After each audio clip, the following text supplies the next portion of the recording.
Hello everyone, this is Mohan Boya. Welcome to our YouTube channel. NCERT సిరీస్లో class 11th geography India physical ఎన్విరాన్మెంట్లో last chapter 7 natural hazards and disasters గురించి ఈ వీడియోలో చూద్దాం. So మనం చాలాసార్లు న్యూస్లో వినే ఉంటాము. సో కాశ్మీర్లో ల్యాండ్ స్లైడ్స్ జరిగాయని, అలాగే ఎర్త్ క్వేక్స్ వచ్చాయని లైన్ ఆఫ్ కంట్రోల్ దగ్గర న్యూస్లో వినే ఉంటాం. అలాగే మనకి కోస్టల్ ఏరియాస్లో cyclone effects, tropical cyclone effects, అలాగే బ్రహ్మపుత్ర, అస్సాంలో బ్రహ్మపుత్ర ఫ్లడ్స్ అనేవి వచ్చాయి. మనం చాలాసార్లు డెవాస్టేషన్ ఫ్లడ్స్ వచ్చాయని చెప్పి న్యూస్లో వింటాం. సో ఇవన్నీ కూడా natural hazards, disasters. So natural hazards, disasters అంటే ఏంటో చూద్దాం. సో డిజాస్టర్ అంటే ఒక disaster is an undesirable occurrence resulting from the forces that are largely outside human control. Human కంట్రోల్లో లేనివి అన్డైజరబుల్ అకరెన్సెస్ని డిజాస్టర్ అంటాం అనమాట. సో దీనివల్ల హ్యూజ్ డ్యామేజ్ హ్యూమన్ సెటిల్మెంట్స్కి ఉంటుంది. అలాగే human settlements, property loss, large number of people affect అవుతారు. హ్యూమన్ లాస్ కూడా ఉంటుంది, డెత్, ఇంజురీస్ ఉంటాయి పీపుల్కి. అలాగే సెవరల్ పీపుల్ కూడా మొబలైజ్ అవుతారు, ఒక ప్లేస్ నుంచి ఒక ప్లేస్కి మొబలైజ్ అవుతారు ఈ డిజాస్టర్స్ వల్ల. So what it causes the disasters అంటే change is the law of nature. So నేచర్లో, ప్రకృతిలో చేంజ్ అనేది ఒక సిద్ధాంతం అనమాట. Change is the law of nature. ఇది ఒక కంటిన్యూస్ ప్రాసెస్ అనమాట, అన్ఇంటరప్టెడ్గా జరుగుతూ ఉంటుంది. ఇది చేంజ్ అనేది చిన్నగా ఉండొచ్చు, పెద్దగా ఉండొచ్చు, material or non material, physical are socio cultural, environmental అని ఉండొచ్చు అనమాట. ఇది ఒక ప్రాసెస్ అనమాట, ప్రతి చోట ఉంటుంది. మ్యాగ్నిట్యూడ్, ఇంటెన్సిటీ స్కేల్ ద్వారా దీన్ని కొలచవచ్చు అనమాట. Variations in terms of magnitude, intensity and scale. So change can be gradual or slow process like the evolution of land forms, organisms, and it can be as sudden and swift as volcanic eruptions. So change అనేది చాలా స్మాల్గా ఉంటుంది. Like land forms of formation అంటే ఎగ్జాంపుల్స్కి Himalayan land forms formations అనేది ఇవి youngest fold mountains. ఈ formations ఇంకా కంటిన్యూస్గా జరుగుతూ ఉంది అనమాట. సో అలా కావచ్చు. అలాగే సడన్ బస్ట్, ఒక వాల్కనిక్ బస్ట్ అనేది డార్మెంట్ వాల్కనో యాక్టివ్ అయిపోతుంది అనమాట, మోల్టన్ మ్యాగ్మా అనేది బయటకు రావడం వల్ల లావా రూపంలో. సో ఈ విధంగా వాల్కనిక్ ఎరప్షన్స్ అనేవి, అలాగే సునామీస్, ఎర్త్ క్వేక్స్, లైట్నింగ్, ఇవన్నీ సడన్గా జరిగేవి అనమాట. Sudden and Swift changes. అలాగే ఒక చిన్న ఏరియాకు కూడా ఈ చేంజ్ అనేది ఉండొచ్చు. అలాగే గ్లోబల్ వైడ్గా ఉండొచ్చు. ఎగ్జాంపుల్కి ఒక పర్టికులర్ ఏరియాలో, జపాన్ కంట్రీలో వస్తే సో జపాన్ మొత్తం కూడా భూకంపం ఎఫెక్ట్ అయ్యి ఉంటుంది. కానీ చుట్టుపక్కల నైబరింగ్ కంట్రీస్కి కానీ వేరే కాంటినెంట్స్కి కానీ సంబంధం లేదు. కానీ గ్లోబల్ వార్మింగ్, ఓజోన్ డిప్లీషన్, ఇలాంటివి ఇవి గ్లోబ్ మొత్తం ఎఫెక్ట్ అవుతుంది. అంటే ఎర్త్ మొత్తం ఎఫెక్ట్ అవుతుంది. దీనివల్ల ఆర్కిటిక్ ఐస్, అంటార్కిటిక్ ఐస్ కరిగిపోతుంది, సీ లెవెల్ రైజ్ అవుతుంది. సో ఓజోన్ లేయర్ డిప్లీషన్ వల్ల రేడియేషన్, హార్మ్ఫుల్ యూవీ రేడియేషన్ చిన్న ఇంకా గ్లోబ్ ఇంకా హీట్ ఎక్కుతుంది అనమాట. సో ఈ విధంగా ఇవన్నీ కూడా గ్లోబల్ డైమెన్షన్స్ లెవెల్లో మెజర్ చేసే చేంజెస్.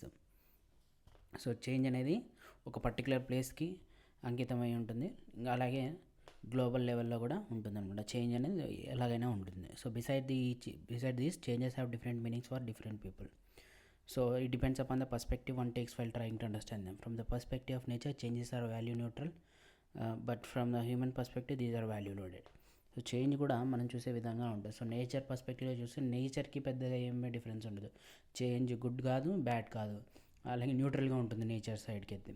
అదే హ్యూమన్ సైడ్ అయితే సో ఒక ఈ సైడ్ అనేది ఖచ్చితంగా నెగిటివ్గానే ఉంటుంది, వాల్యూ లోడెడ్గా ఉంటుంది హ్యూమన్ పర్స్పెక్టివ్లో చూస్తే.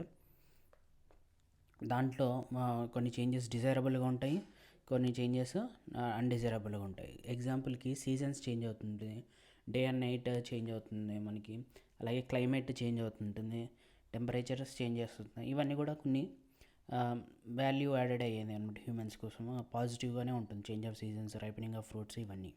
అలా కాకుండా అట్లా ఎర్త్ క్వేక్స్, ఫ్లడ్స్ ఇవన్నీ చేంజెస్ రావడం వల్ల హ్యూమన్ లాస్ జరుగుతుంది, ప్రాపర్టీ లాస్ జరుగుతుంది, which are in negative to humankind. So దీంట్లోనే మనము డిజాస్టర్స్ గురించి చూడబోతున్నాం. సో డిజాస్టర్ అంటే జనరల్గా న్యాచురల్ డిజాస్టర్స్ పర్టికులర్గా ఏవైతే నేచర్లో లైక్ ఎయిర్ ద్వారా అయితే ట్రాపికల్ సైక్లోన్స్లో ఇంటెన్సిటీ ఎయిర్ వల్ల వస్తుంది. అలాగే మనకి ల్యాండ్ పైన ఎర్త్క్వేక్స్ వస్తాయి, వాటర్ వల్ల ఫ్లడ్స్ వస్తాయి.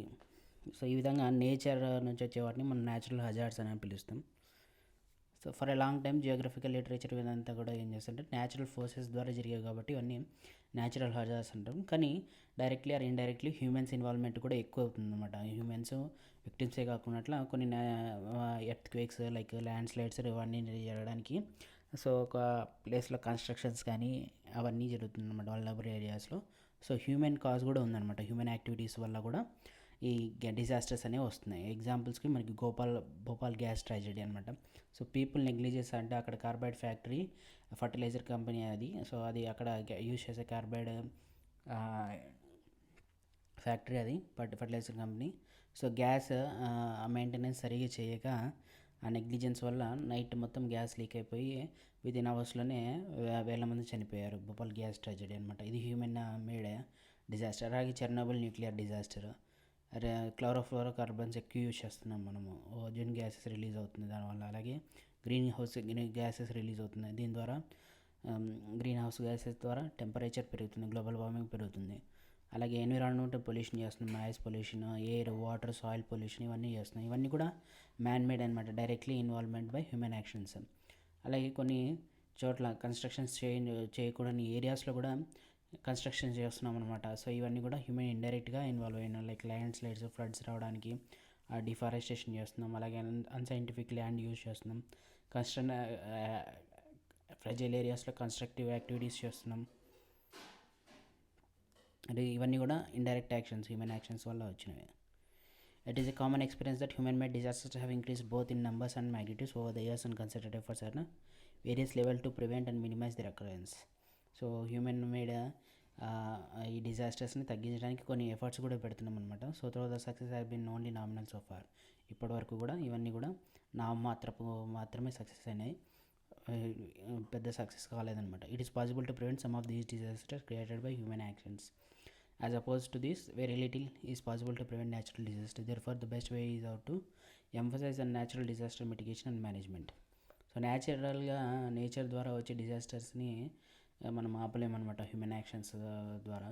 సో మనం వాటికి మిటిగేట్ అంటే ఆ డిజాస్టర్స్ వల్ల వచ్చే ఎఫెక్ట్స్ని మినిమైజ్ చేయొచ్చు అనమాట. సో అవే మిటిగేషన్ టెక్నిక్స్, మేనేజ్మెంట్. సో ఈ డిజాస్టర్ మేనేజ్ చేయడానికి మనము national institute of disaster management ఇండియాని, అలాగే ఎర్త్ రియో సమ్మిట్లో పాల్గొన్నాం. Earth summit at Rio de Janeiro Brazil 1993లో జరిగింది.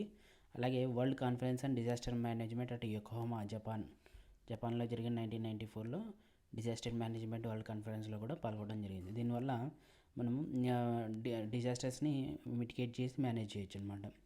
So natural hazards are elements of circumstances in the natural environment that have potential to cause harm to people or property or both.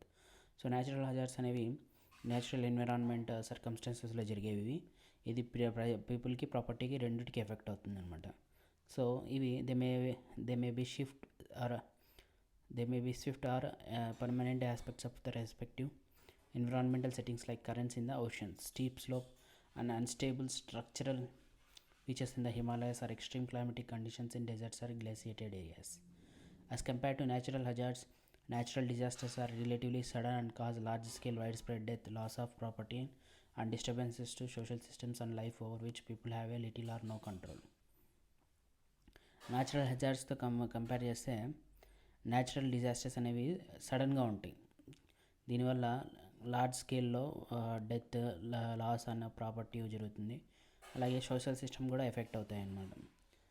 So there's any event can be classed as disaster when the magnitude of destruction and damage caused by it is very high. Generally disasters are generalized experiences of people the world over, and no two disasters are similar and comparable to each other. So every disaster is unique in terms of local socio-environmental factors that control it, the social response it generates, and the way each social group negotiates with it. However, the opinion mentioned above is indicative of three important things. Firstly, the magnitude, intensity, frequency, and damage caused by natural disasters. have increased over the years. Secondly, there is a growing concern among people the world over to deal with menace created by these so that the loss of human life property can be minimized. So ఇవన్నీ 3 things ఉన్నాయన్నమాట. 3 important things mention చేశారు. First వచ్చేసి magnitude, intensity, frequency డ్యామేజ్ని ఏదైతే natural disasters ద్వారా జరుగుతుందో అది increase అయిందనమాట కొన్ని సంవత్సరాలుగా. అలాగే there is a growing concern among people all over to deal with the ఈ న్యాచురల్ డిజాస్టర్స్ వల్ల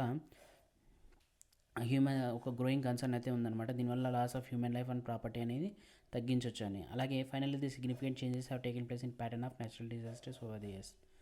సో న్యాచురల్ డిజాస్టర్స్ కూడా ప్యాటర్న్ కూడా చేంజ్ చేసుకున్నాయి అనమాట.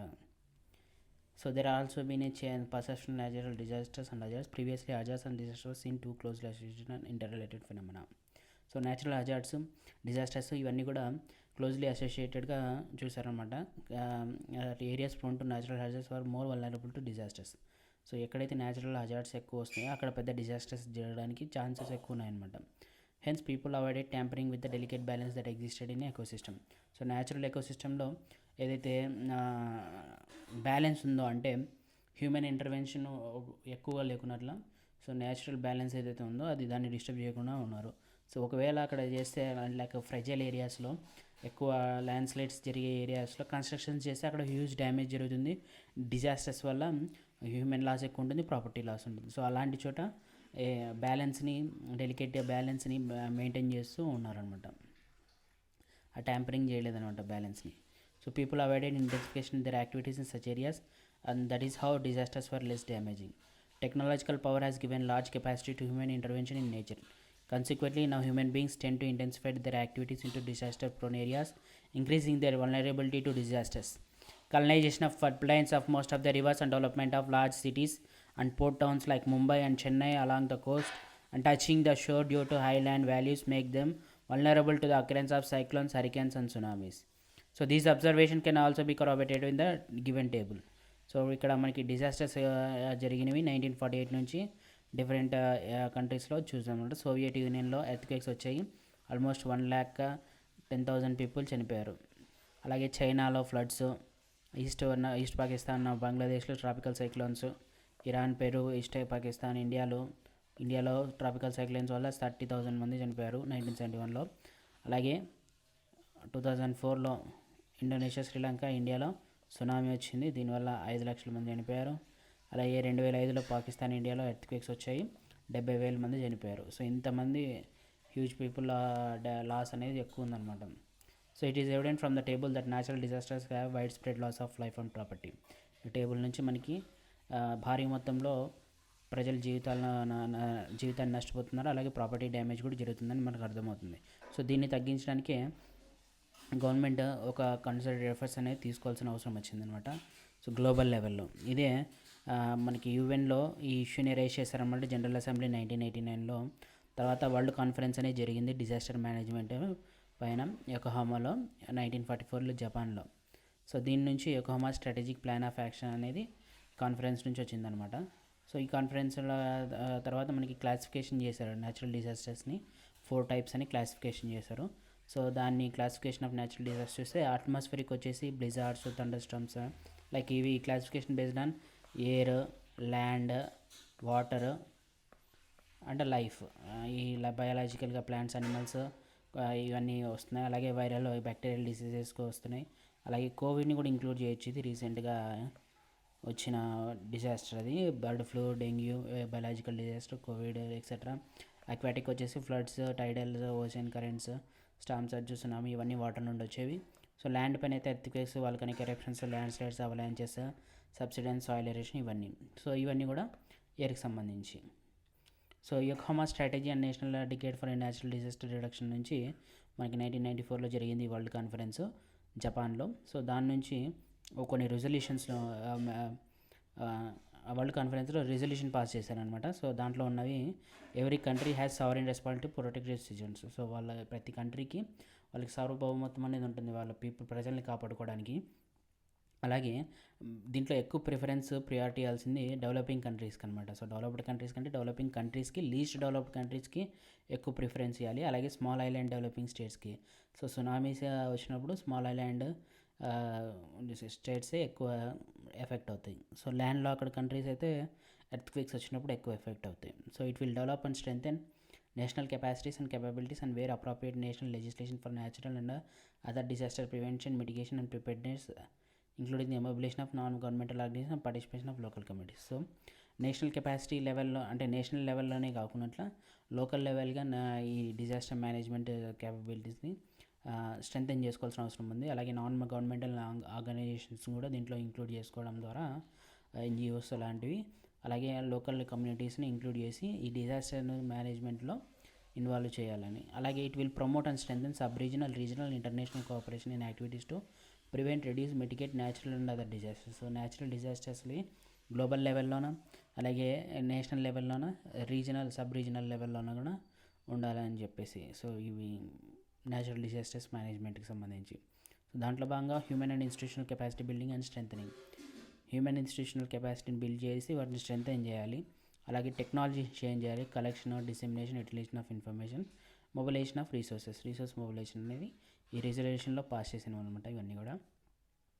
నెక్స్ట్ న్యాచురల్ డిజాస్టర్స్ హజార్డ్స్ ఇండియాలో ఎక్కువ వచ్చి చూస్తే ఇండియన్ సబ్ కాంటినెంట్ అంటాము. So land of unity in diversity. So ఎందుకంటే ఒక కాంటినెంట్కి ఉండాల్సిన లక్షణాలన్నీ కూడా మన ఇండియా కంట్రీకి మాత్రమే ఉన్నాయి. సో మనకి నార్త్లో చూసుకుంటే హిమాలయన్ రేంజెస్ ఉన్నాయి, తర్వాత గంగా బ్రహ్మపుత్ర ప్లెయిన్స్ ఉన్నాయి, వెస్ట్లో రాజస్థాన్ ఫారెస్ట్ ఉంది, అలాగే మనకి వింధ్య రేంజెస్, తర్వాత Deccan plateau, east Coast, west Coast, east Ghats, western Ghats, అలాగే నార్త్ ఈస్టర్న్ హిమాలయాస్, ఇవన్నీ కూడా డిఫరెంట్ క్లైమేట్ ఉన్నాయి, డిఫరెంట్ ఫిజికల్ జియోగ్రఫీ అనేది ఉంది. ఒక కాంటినెంట్కి ఉండాల్సిన వేరియేషన్స్ అంతా ఉంది కాబట్టి సో ఇండియన్ సబ్ కాంటినెంట్ అంటున్నాం మనము. అలాగే land of unity and diversity. So మనకి ఇండియాలో డిఫరెంట్ స్టేట్స్లో డిఫరెంట్ కల్చర్ ఫాలో అవుతారు. అలాగే పర్టికులర్ స్టేట్లో మళ్ళీ డిఫరెంట్ స్లాంగ్స్ మాట్లాడే లాంగ్వేజెస్ వాళ్ళ కల్చర్ ఫాలో అవుతారు. కానీ మనమంతా కలిసి యునైటెడ్గా ఉన్నాం. సో అందుకే ల్యాండ్ ఆఫ్ యూనిటీ ఇన్ డైవర్సిటీలోనే మనకి యూనిటీ ఉందన్నమాట. సో ఇండియన్ సబ్ కాంటినెంట్ అని పిలుస్తాము. సో ఈ కాంటినెంట్స్ ఈ ఫిజికల్ జియోగ్రఫీ అనేది చాలా వ్యాస్ట్గా ఉంది కాబట్టి మంది. సో దాంట్లో మనకి ఎర్త్క్వేక్స్ అనేది మెయిన్ ఎక్కువ వస్తాయి. సో ఇది unpredictable, highly destructive of all natural disasters. Earthquakes అనేవి ఎప్పుడు వస్తాయో తెలీదు, ప్రిడిక్ట్ చేయలేమన్నమాట. సో ఈరోజు ఎర్త్క్వేక్ వస్తుందని మనం చెప్పలేము. హైలీ డిస్ట్రక్టివ్ అలా వచ్చినప్పుడు human settlements, huge loss, property loss, human loss అనేది జరుగుతుంది. So earthquakes are of tectonic origin have proved to be the most devastating and their area of influence is also quite large. So tectonic plates movement వల్ల so అక్కడ plates settle అవ్వడం వల్ల ఈ earthquakes అనేది వస్తూ ఉంటాయి. So earthquake result from a series of earth movements brought about by sudden release of energy during tectonic activities in ఎర్త్క్రస్ట్లో tectonic activities వాటి ప్లేట్స్ డిస్ప్లేస్మెంట్ వల్ల కానీ వాటిని డైవర్జ్ అయ్యే సిచ్యువేషన్స్లోన ఈ ఎనర్జీ అనేది రిలీజ్ అవుతుందన్నమాట. సడన్ బస్ట్ వల్ల ఎర్త్క్వేక్స్ అనేవి వస్తాయి. So as compare to this earthquakes associated with volcanic eruption. So earthquakes మాత్రమే వచ్చినప్పుడు ఎర్త్క్వేక్స్తో పాటు వాల్కానిక్ ఎరప్షన్స్ వస్తాయి, రాక్ ఫాల్, పెద్ద పెద్ద బండరాళ్ళు కింద పడిపోతాయి, అలాగే ల్యాండ్ స్లైడ్స్ జరుగుతాయి, subsidence particularly in the mining areas, imparting of dams and reservoirs. Dam and reservoirs ఉన్న చోట ఎర్త్క్వేక్ వస్తే డ్యామ్స్ మొత్తం కొలాప్స్ అయిపోతుంది. దానివల్ల వాటర్ అంతా కూడా ఫ్లడ్ అయిపోతుంది. నియర్ ఉన్న ఏరియాస్లోకి మొత్తం కూడా అన్నీ కూడా ఫ్లడ్లో కొట్టుకుపోతాయి అనమాట. డ్యామ్స్, రిజర్వాయర్స్ ఉన్న చోట మైనింగ్ ఏరియాస్లోనైతే ల్యాండ్ అంతా కూడా ఏదైతే మైనింగ్ జరుగుతుందో ఆ ఏరియా అంతా కుప్పకొలిపోతుంది. దానివల్ల హ్యూజ్ లాస్ అనేది ఉంటుందన్నమాట. Indian plate is moving at the speed of 1 cm per year towards the north. So Indian plate అనేది యురేషియన్ ప్లేట్ నార్త్ వర్డ్స్ అనేది towards the Eurasian plate and northward movement అనేది వచ్చింది Indian plate అనేది. So ఇది ఇంకా 1 cm per year అనేది move అవుతూ ఉంది. సో ఇలా జరుగుతున్న వల్ల యంగ్ ఫోల్డ్ మౌంటైన్స్ అనేది ఫార్మేషన్ అనేది జరిగిందనమాట. సో ఈ ప్లేట్స్ వల్ల both plates are said to be locked with each resulting in accumulation of energy at different points of time.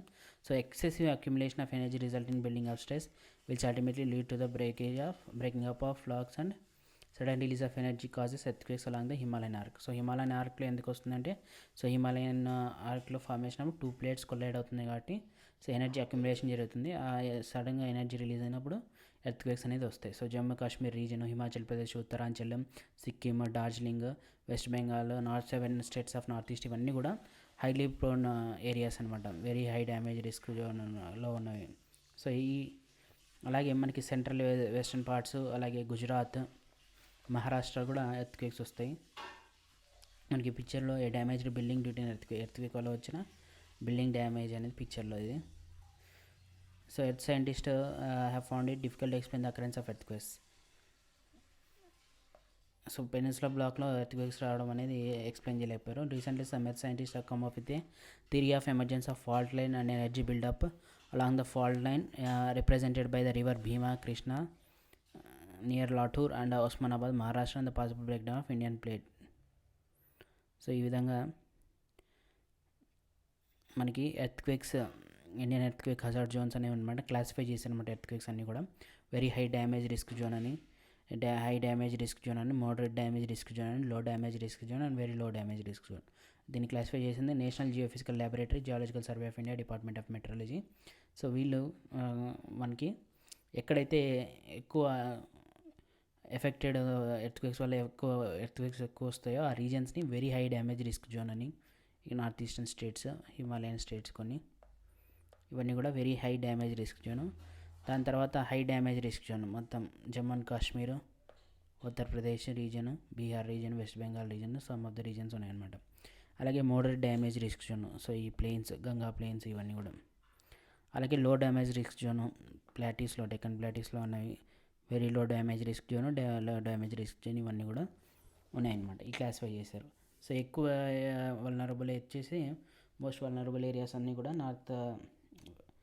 North eastern states, Himalayan రీజన్స్కి దగ్గర ఉన్నాయన్నమాట. So north of Darbhanga north eastern states, అరియోరా, Indo Nepal border in Bihar, Uttaranchal, western Himachal, Kashmir valley, Himalayan region, Kutch. So ఇవన్నీ కూడా very high damage risk zone.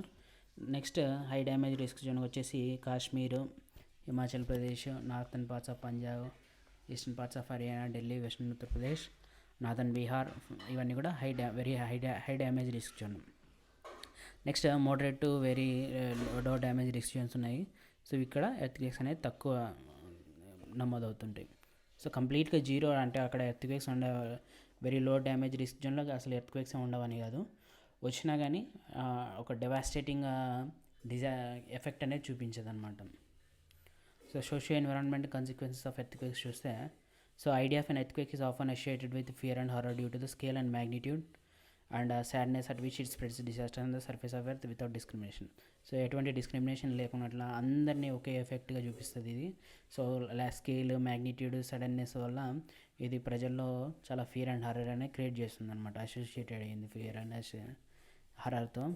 It not only damages and destroys the settlement, infrastructures, transport, communication network, industries and other developmental activities, but also robs the population of their material, social, cultural gains that they have preserved over generations. So ఇది damage చేయడం మాత్రమే కాకుండా ప్రజల్ని, సెటిల్మెంట్స్ని, ఇన్ఫ్రాస్ట్రక్చర్ని, communication నెట్వర్క్ని, transport technologies అన్నిటినీ కూడా, transport ఇండస్ట్రీని, ఇవన్నిటిని కూడా ఎఫెక్ట్ చేస్తుంది అనమాట. It renders them homeless. So ఇల్లు ఉన్న వాళ్ళకి ఇల్లు కోల్పోతే ఇల్లు లేకున్నట్లు అవుతారు వాళ్ళకి. సో దానివల్ల ఎక్స్ట్రా ప్రెజర్, స్ట్రెస్ అనేది ఉంటుంది. వీక్ ఎకానమీగా తయారవుతుంది అన్నమాట డెవలపింగ్ కంట్రీస్ ఫ్రీక్వెంట్ ఎర్త్క్వేక్స్ వల్ల. అలాగే ఎర్త్క్వేక్ ఎఫెక్ట్స్ చూస్తే మనకి సో ఎన్కంపాసింగ్ డిజాస్టర్స్ ఎఫెక్ట్స్ అనేవి ఉన్నాయి. వీటిలో మనకి ఆన్ గ్రౌండ్ చూస్తే fissure settlements, land slides, liquefaction, earth pressure, possible chain effects ఇవన్నీ. నెక్స్ట్ మ్యాన్మేడ్ స్ట్రక్చర్స్ చూస్తే crackling, sliding, over turning, buckling, collapse, possible chain effects అన్నీ ఉంటాయి. సో వాటర్లో అయితే వేవ్స్, హైడ్రోడైనమిక్ ప్రెజర్, సునామీస్ కూడా వస్తాయి. సో సముద్రంలో ఎర్త్క్వేక్ రావడం వల్ల సునామీస్ అనేవి వస్తాయి అనమాట. పాసిబుల్ చైన్ ఎఫెక్ట్స్ ఇవన్నీ కూడా ఉంటాయి. So apart from these, earthquakes also have serious and far reaching environmental consequences. Surface seismic waves produce fissures on the upper layers of the Earth's crust through which water and other volatile materials gush out, inundating neighboring areas. So earthquakes are also responsible for landslide. Often these causes obstruction in the flow of rivers, channels resulting in formation of reservoirs. Sometimes rivers also change their course, causing flood and other calamities in affected areas. So earthquakes రావడం వల్ల rock fall అనేది జరుగుతుంది. So huge rock fall, land slide వల్ల river ఛానల్స్లో ఈ huge racks పడడం వల్ల ఆ రివర్స్ ఛానల్స్ వాటి ఫ్లో అనేది మార్చుకుంటుంది అనమాట. So resulting in the formation of floods అనేవి వస్తుంది అనమాట. అంటే ఒక పక్కకి ఇలా జనరల్గా ఉండే రివర్ ఛానల్ ప్రవాహము, so huge floods, huge earthquakes వచ్చినప్పుడు ల్యాండ్ స్లైడ్ జరుగుతాయి. సో ఈ రాక్స్ అన్నీ వచ్చి ఈ రివర్ ఛానల్ బ్లాక్ చేస్తాయి. సో అప్పుడు ఈ రివర్ హ్యూమన్ సెటిల్మెంట్స్ ద్వారా మలుపు తిరుగుతుంది అనమాట. మళ్ళీ తిరిగి ఇలా నదీ ప్రవాహము దాని ప్రవాహాన్ని తీరు మార్చుకుంటుంది. సో దానివల్ల హ్యూజ్ ఫ్లడ్స్ వస్తాయి.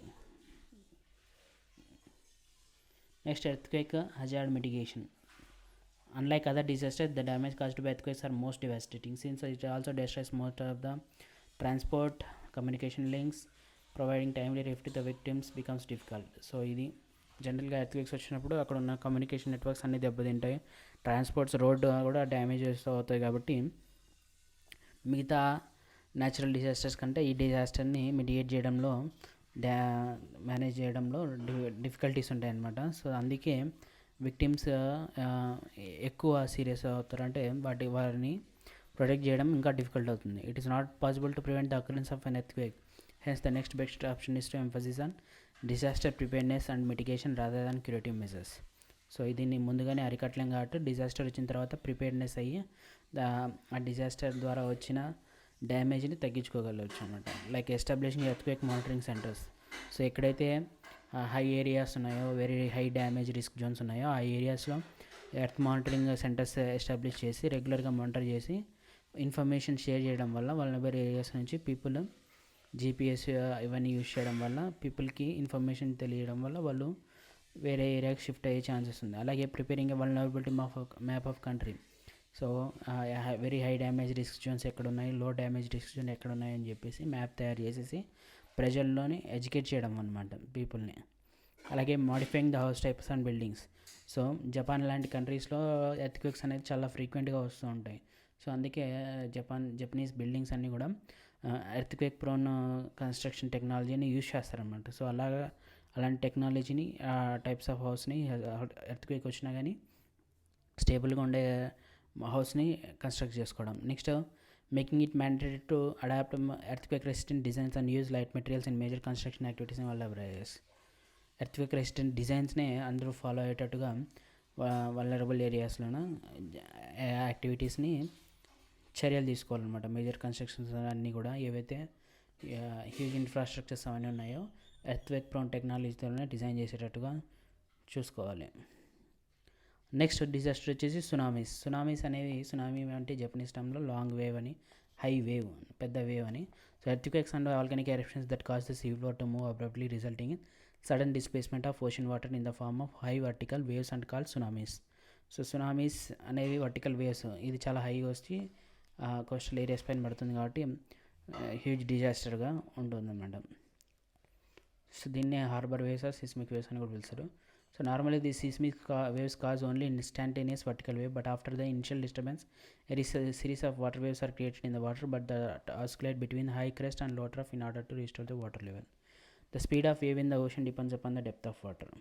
So depth of water పైన పడి ఉంటుంది. సో డీప్ సీలోనో ఓషన్లోనో సీ ఇంపాక్ట్, సునామీ ఇంపాక్ట్ ఏమి ఎక్కువ ఉండదు. ఎందుకంటే డీప్ ఓషన్లోన, మెయిన్ ఓషన్లోన దాని వేవ్ లెంత్ ఎక్కువగా ఉంటుంది, హైట్, వర్టికల్ హైట్ అనేది తక్కువగా ఉంటుంది, వేవ్ హైట్, అదే సీషోర్కి వచ్చినప్పుడు అంటే సముద్రము ఏదైనా కోస్టల్ ఏరియాస్ దగ్గరగా ఉన్నప్పుడు ఆ వేవ్ హైట్ ఎక్కువ పెరుగుతుంది, దాని వేవ్ లెంత్ తగ్గుతుంది అనమాట. అంటే క్రెస్ట్ ట్రఫ్ యొక్క వేవ్ లెంత్ తగ్గుతుంది, దాని హైట్, వర్టికల్ హైట్ అనేది పెరుగుతుంది. సో ఈ విధంగా కోస్టల్ ఏరియాస్కి వచ్చేటప్పుడు షాలో వాటర్స్లోన ఆ వేవ్ లెంత్ తగ్గుతుంది, ద పీరియడ్ రిమైన్స్ అంచే which increases the wave height almost 15 meters height, అంతకంటే ఎక్కువ కూడా ఈ వేవ్ హైట్ అనేది పెరుగుతుంది. దానివల్ల షాలో వాటర్ వేవ్స్ అని పిలుస్తారు వీటిని ఆల్సో. సో సునామీస్ ఫ్రీక్వెంట్గా జరుగుతుంటాయి. సో పసిఫిక్ రింగ్ ఆఫ్ ఫైర్లో ఎక్కువ ఎర్త్క్వేక్స్, వాల్కనిక్ ఎరప్షన్స్తో పాటు సునామీస్ ఎక్కువగా వస్తుంటాయి. Coast of Alaska, Japan, Philippines, islands of south east ఏషియాలో, Indonesia, Malaysia, Myanmar, Sri Lanka, India ఇవన్నీ కూడా హైలీ ఫ్రీక్వెంట్గా సునామీస్ వచ్చే రీజన్స్. ఆఫ్టర్ రీచింగ్ ద కోస్ట్కి రీచ్ అయినాక సునామీ వేవ్స్ ఎనామస్ ఎనర్జీని స్టోర్ చేసుకుని ఉంటాయి. ఇవన్నీ వాటర్ ఫ్లో ద్వారా రిలీజ్ అవుతాయి అన్నమాట. Land destroying port cities, towns, structures, buildings other settlements. So ఈ సెటిల్మెంట్స్, పోర్ట్ సిటీస్, టౌన్స్ అన్నీ కూడా డ్యామేజ్ అయిపోతాయి. Since the coastal areas are densely populated the world over and these are also centres of intense human activity, the loss of life and property is likely to be much higher by a tsunami as compared to other natural hazards in the coastal areas. The extent of devastation caused by tsunami can be assessed through the visuals and Banda Indonesia. So ఇండోనేషియాలో tsunami effect ఇది కనిపిస్తుంది మనకి. So it is beyond the capacity of individual state. ఒక state government, ఒక individual government అనేది దీన్ని control చేయలేదన్నమాట. అందుకే మనము డిసెంబర్లో మనకి 2004లో డిసెంబర్లో సునామీ వచ్చింది. సో ఈ సునామీ వచ్చిన తర్వాత ఇంటర్నేషనల్ సునామీ వార్నింగ్ సిస్టంలో జాయిన్ అయినాం. దీని ద్వారా మనకి సునామీ ఎక్కడ వస్తుందని ముందే వార్నింగ్ అనేది ఇస్తారు అన్నమాట. సో ఒక information sharing. Next tropical cyclone. So tropical cyclone అలాగే మనము ట్రాపికల్ సైక్లోన్స్, నెక్స్ట్ ఫ్లడ్స్, ఇవన్నీ కూడా నెక్స్ట్ వీడియోలో చూద్దాం. Thanks for watching. To subscribe to my channel.